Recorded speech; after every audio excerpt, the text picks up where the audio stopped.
a bit, little bit, roll it up, take a hit, feeling lit, feeling right, 2 a.m. summer night, I don't care, hand on the wheel, driving drunk, I'm doing my thing, rolling the mid beside and now, living my life, getting our dreams. I'ma do just what I want, looking ahead, no turning back. People told me slow my roll, I'm screaming out, fuck that, I'm screaming out, fuck that, I'm screaming out, fuck that, fuck.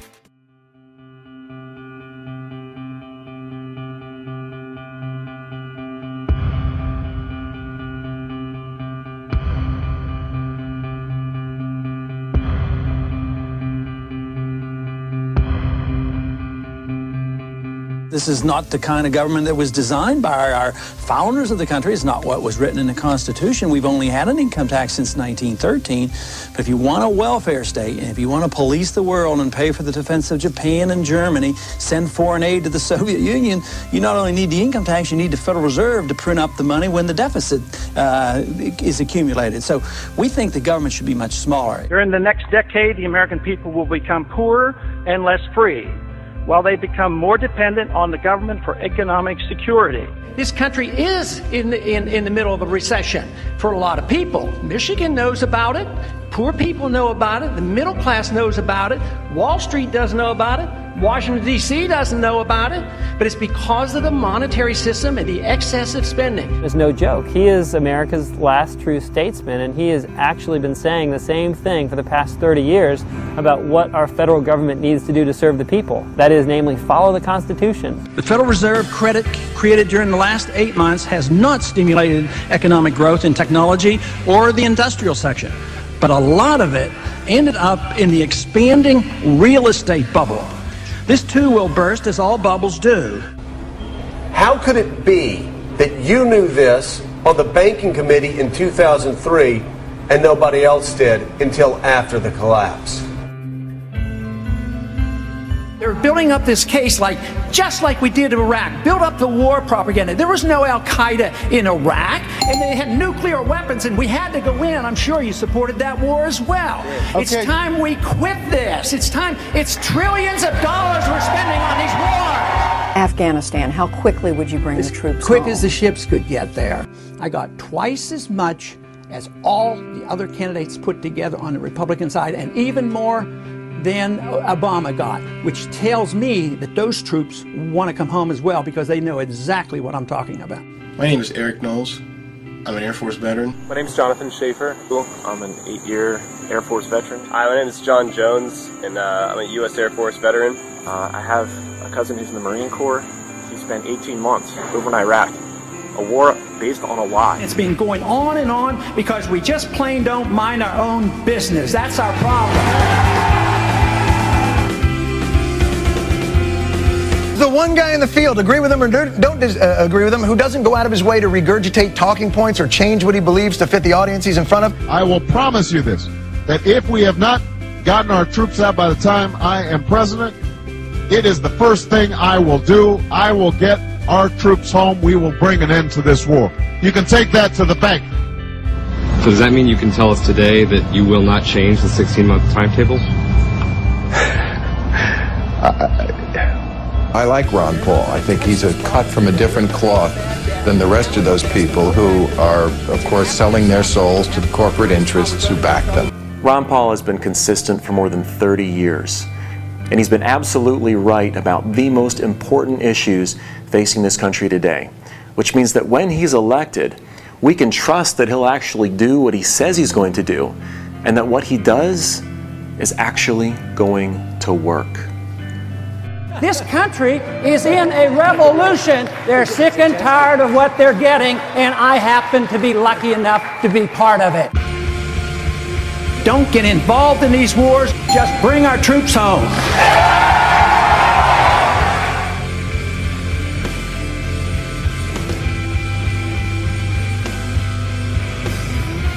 There is absolutely never a reason to give up 1 ounce of freedom for the sake of security. It won't work.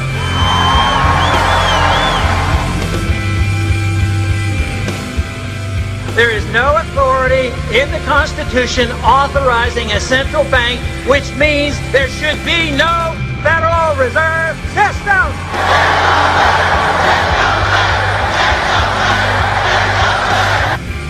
An idea whose time has come cannot be stopped by any army or any government.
Imagine for a moment that somewhere in the middle of Texas there was a large foreign military base, say Chinese or Russian.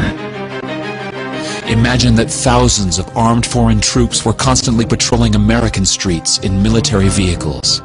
Imagine they were here under the auspices of keeping us safe, or promoting democracy, or protecting their strategic interests. Imagine that they operated outside of U.S. law and that the Constitution did not apply to them. Imagine that every now and then they made mistakes or acted on bad information and accidentally killed or terrorized innocent Americans, including women and children, most of the time with little or no repercussions or consequences. Imagine that they set up checkpoints on our soil and routinely searched and ransacked entire neighborhoods of homes. Imagine if Americans were fearful of these foreign troops and overwhelmingly thought America would be better off without their presence. Imagine if some Americans were so angry about them being in Texas that they actually joined together to fight them off in defense of our soil and sovereignty because leadership in government refused or were unable to do so. Imagine that those Americans were labeled terrorists or insurgents for their defensive actions and routinely killed or captured or tortured by the foreign troops on our land. Imagine that the occupiers' attitude was that if they just killed enough Americans, the resistance would stop, but instead, for every American killed, 10 more would take up arms against them, resulting in perpetual bloodshed. Imagine if most of the citizens of the foreign land also wanted these troops to return home. Imagine if they elected a leader who promised to bring them home and put an end to this horror. Imagine if that leader changed his mind once he took office. The reality is that our military presence on foreign soil is as offensive to the people that live there as armed Chinese troops would be if they were stationed in Texas. Shutting down military bases and ceasing to deal with other nations with threats and violence is not isolationism. It is the opposite. Opening ourselves up to friendship, honest trade, and diplomacy is the foreign policy of peace and prosperity. It is the only foreign policy that will not bankrupt us in the short order, as our current actions most definitely will. I share the disappointment of the American people in the foreign policy rhetoric coming from the administration. The sad thing is, our foreign policy will change eventually, as Rome's did, when all budgetary and monetary tricks to fund it are exhausted.